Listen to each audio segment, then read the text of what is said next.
이 영상에서는 지난번에 이어 일본군의 과달카날 철수가 결정된 이후에 벌어지는 최후의 지상전, 오스틴산의 일본군 진지를 점령하려는 미군과 일본군의 사투를 계속 다루고 있습니다. 과달카날의 미군 진지는 핸더슨 비행장을 중심으로 한 북쪽 해안에 있었고, 과달카날의 일본군 진지도 라바울 쪽에서 쉽게 올 수 있는 북서쪽 해안가에 밀집했습니다. 과달카날 북동쪽 끝에 에스페란스 곳에서 미군 진지까지 직선거리는 약 40km입니다. 100% 정확하진 않지만 과달카날과 제주도의 크기를 비교해보면 이 정도 되는 것 같습니다. 지난 영상에 나온 대로 1942년 12월 하순부터 또다시 미군과 일본군 간의 전투가 벌어지고 있는 오스틴산 지역은 바로 이곳입니다. 이 지역은 일본 해군이 보급품을 내리던 카민보만 혹은 에스페란스 곳에서 멀리 떨어져 있었고, 식량을 손으로 전방으로 나르다가 이후에 나올 배달 사고 등도 겹쳐서 이곳의 병사들은 안 그래도 모자란 보급 문제를 더욱더 심각하게 느껴야 했습니다.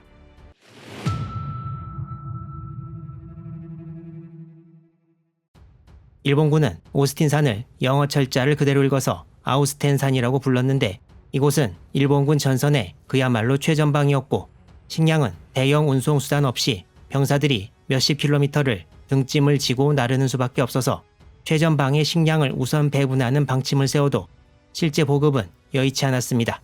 어느 기록에 의하면 식량을 등에 지고 최전방으로 힘들게 나르다가 그대로 탈진해서 쓰러져 죽는 경우도 있었다고 합니다. 이러한 상황은 최전방뿐 아니라 과달카날의 일본군에 공통된 것이었습니다. 이러한 극단적인 상황으로 인해 일본군들 사이에 분기문란 사태가 발생해서 전방의 아군에게 가는 식량을 강탈하는 일본 병사들도 있었고, 기아로 인해 진지를 이탈해 어느 부대에도 속하지 않는 유병들도 생겨났다고 합니다.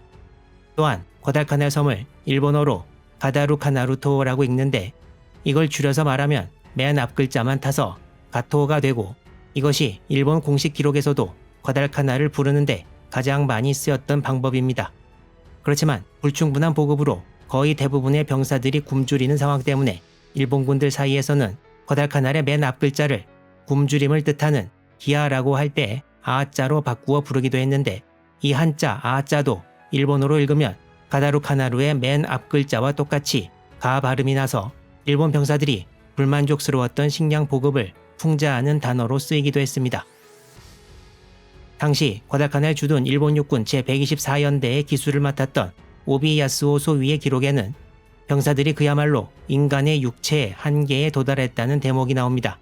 오비소위는 밥을 못 먹은 병사들의 얼굴이 흑빛으로 변했고, 병사들의 머리카락이 얇아져서 아기들 솜털같이 변해간다고 기록하고 있습니다. 또한 병사들이 극도의 굶주림으로 치아 상태도 매우 안 좋아져 치아에 금으로 씌운 것이나 충전물이 저절로 떨어져 나오는 것도 보았다고 합니다. 또한 오비소위는 당시 오스틴산 부근의 일본군 사이에 퍼지는 소문을 기록에서 전하고 있는데, 바로 한계에 달한 군인들의 자녀 수명이 얼마인지 짐작하는 것이었습니다. 여기에 따르면 일단 일어설 수 있는 병사의 자녀 수명은 30일, 몸을 일으켰지만 서지 못하고 앉아 있어야 하는 병사는 3주, 기운이 없어서 계속 누워만 있는 병사는 1주, 화장실 갈 힘도 없어서 누워서 용변을 보는 병사의 자녀 수명은 3일, 말을 할 수 있는 기운도 없는 병사는 2일, 아예 눈도 깜빡거리지 않는 병사는 다음날 사망할 것으로 예측하고 있습니다. 이 자녀 수명 예측 대목은 12월 27일에 기록된 내용입니다. 오비소위는 1943년 1월 1일이 되면서 쇼와 18년이 되었다는 언급을 하지만 본인의 생존 전망에 대해서도 긍정적인 예상을 하고 있지는 않았습니다. 1월 1일 오비소위의 부대에 마지막 남은 식량이 배분되었는데 건빵 2개씩에 콘페이토, 즉 별사탕 하나씩이라고 나와 있습니다. 이 대목을 번역한 미국 기록에는 그냥 크래커와 캔디라고 나와 있는데요. 일본 기록에는 건빵과 콘페이토라고 되어 있고, 콘페이토가 바로 여러분이 잘 아시는 별사탕입니다. 그리고 당시 일본군이 먹던 건빵도 우리가 익숙한 건빵 크기보다 좀 더 컸던 것으로 보입니다. 오스틴산 지역은 전략적 요충지라서 일본군이 여러 가지로 힘든 상황에서도 지키고 있었고, 이전 영상에 나온 대로 이 지역 중요성을 깨달은 미군이 1942년 12월 하순부터 공격을 가합니다. 미군이 오스틴산 지역에서 처음 공격 목표로 잡았다가 1942년 연말까지 소득을 못 거둔 곳은 바로 위아래 두 개의 고지 사이에 위치한 기후라고 불리는 지역입니다. 일본군은 이곳에 왼쪽으로 뚫린 철통 같은 방어선을 구축해 놓았는데 당시 미군이 찍은 항공사진의 일부와 비교해보면 다음과 같습니다. 이 사진은 지도의 방향과 맞추기 위해 돌려놓았는데요. 이 화살표 오른쪽 끝에 31고지와 27고지가 보이고 좀 더 북쪽에는 미육군 132연대가 주둔하고 있는 30고지도 보입니다. 각 고지는 항공사진의 다른 부분보다 색깔이 옅게 나와 있는 것을 알 수 있는데요. 지도 설명에 의하면 색깔이 옅은 곳은 풀로 뒤덮인 열려있는 공간이고 색깔이 짙은 곳은 열대 밀림이 빽빽하게 들어차 있는 공간이라고 합니다. 그리고 두 고지 사이에 위치한 밀림 지역이 바로 일본군의 기후 방어선이 있는 곳입니다. 이 지역을 좀 더 확대해보면 위 지도와 같은데요. 위에 있는 두 개의 파란색 화살표는 132연대 1대대가 측면 공격을 시도하기 전 두 대대가 전부 정면 공격을 시도할 때의 상황을 나타냅니다. 1942년 12월 하순에 지지부진한 공격을 되풀이할 수 없다고 생각한 제23 보병사단의 신임 132 보병연대장 알렉산더 조지 중령은 지치고 사기가 떨어진 병사들에게 무언가 자극 요소가 필요하다고 생각합니다. 조지 중령은 일본군의 사격이 움직이는 타겟은 잘 못 맞춘다는 것을 입증하기 위해 일본군이 뻔히 보는 앞에서 미군 진지 앞을 걸어갔습니다. 걸어가는 사람이 새 연대장인 것을 모르는 미군 병사들이 놀래서 엎드리라고 소리쳤지만 일본군의 사격은 전부 빗나갔고 조지 중령은 무사히 돌아왔다고 합니다. 1943년 1월 2일 미군 제132연대는 다시 기후 지역에 공격을 가했습니다. 이 지도를 보면 132연대 3대대가 31고지를 공격해 이후 기후 방어선 앞에 전선을 형성했고 1대대는 측면으로 돌아 기후 방어선의 동쪽 지역에 전선을 형성했습니다. 3대대와 1대대 사이에는 약 180m 정도의 갭이 있었습니다. 그리고 남쪽으로 멀리 돌아 27고지를 공격하게 되어 있던 제2대대는 전날인 1월 1일에 출발해 기후 방어선 남쪽에 있는 27고지 근방에서 야영을 합니다. 이전 영상에서 이 위치에 도착한 것이 1월 2일이라고 한 것 같은데 1일이 맞는 것 같습니다.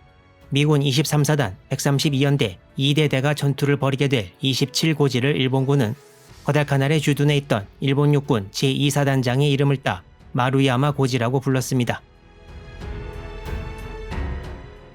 2대대는 1월 2일 아침 27고지를 급습해 점령하는 데 성공합니다. 이때 일본군 41식 혹은 94식 75mm 산포 하나가 정상 부근에 있었는데 포에서 약 20m 떨어진 그늘에서 쉬고 있던 일본군 포병들이 갑작스런 미군의 출현에 놀라 황급히 포가 있는 곳으로 뛰어가다가 전부 미군의 총탄에 전사하기도 했습니다. 순식간에 남쪽 고지를 점령당한 일본군은 1월 2일 하루 동안 계속 공격을 가해왔고 일본군의 6번에 걸친 보병 돌격을 격퇴하면서 2대대는 8명이 사망하고 70명이 부상을 입습니다. 1월 2일 밤에 일본군의 공격을 잘 막아낸 2대대는 1월 3일 아침 중화기를 정상에 올리면서 기후방어선 남쪽의 27고지를 완전히 확보하게 됩니다. 일본군 기록에는 이때 반격에 실패한 것이 식량이 너무 모자라 병사들이 먹질 못하고 전투했기 때문이라고 말하고 있습니다. 132연대 2대대는 남쪽에서 전선을 형성하게 되었고 이제 미군은 기후방어선을 북, 동, 남쪽 방향에서 둘러싸게 되었습니다. 그렇지만 제132연대는 지금까지 112명 사망에 268명 부상, 3명 실종의 인명피해를 입었고 나머지 병사들도 피로와 질병으로 당분간 전투를 수행할 수 없는 상황이 되었습니다. 이렇게 기후방어선 공략 1단계 작전이 막을 내렸습니다. 그리고 과달카날 오스틴산 기후방어선 지역의 전투와 거의 동시에 일본군이 사생결단의 방어전을 치르던 곳이 또 있었습니다. 바로 과달카날과 함께 치열한 전투가 진행되던 동부 뉴기니의 부나고나 전투였습니다.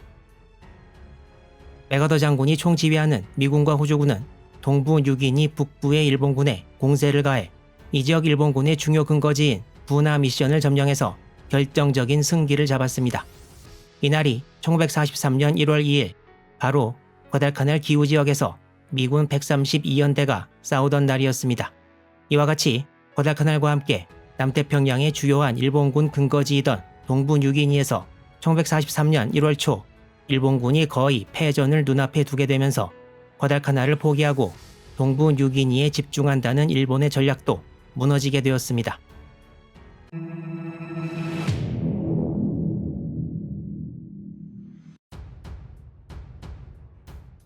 1943년 1월 3일 후쿠토미 시게루 일본 해군 군령부 작전부장이 트루크 기지에 연합함대 사령부를 방문합니다. 후쿠토메 작전부장은 아야베 육군 작전부장과 동행했는데요. 일본 해군은 1월 4일자로 대해령, 즉 대본영 해군부 명령 제23호를 통해 육군과 협동해서 과달카날 섬에서의 철수 작전을 실시하라고 연합함대에 명령합니다. 이를 위해 남태평양 방면 작전 6해군 중앙협정도 1월 3일자로 발효되었습니다. 트루크에 같이 도착한 아야베 키츠주 육군 작전부장은 이후 라바울로 떠났습니다. 1943년 1월 4일 오후 3시 30분 아야베 키츠주 일본 육군 참모본부 작전부장이 라바울 제8방명군 사령부에 도착했습니다. 1942년 12월 31일 어전 회의에서 과달카날 철수를 최종 확정 지은 일본은 1월 4일부로 대육령, 즉 대본영 육군부 명령 제733호를 통해 제8방명군 사령부에 과달카날에서의 철수를 명했습니다. 아야베와 후쿠토메 양 작전부장은 1월 2일에 도쿄를 출발했습니다. 아야베 작전부장은 이 명령의 인쇄본을 가지고 라바울에 도착했고 라바울의 이마무라 히토시 제8방명군 사령장관은 이미 무선으로 명령을 받은 이후였습니다. 과달카날 철수작전의 이름은 케이호 작전으로 지어졌습니다.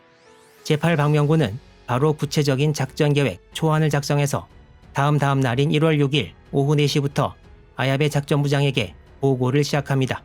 이제 최전방인 오스틴산 부근의 일본군이 절체절명의 위기에 몰려있는 사이 일본군의 과달카날 철수 작전이 시작됩니다. 하지만 구체적인 작전을 세우고 실행에 옮기는 데는 시간이 걸릴 것이었는데요. 그때까지 오스틴산 부근의 일본군은 미군의 공격을 과연 견뎌낼 수 있을지 다음 영상에서 급박하게 전개되는 과달카날 전투 이야기가 계속됩니다.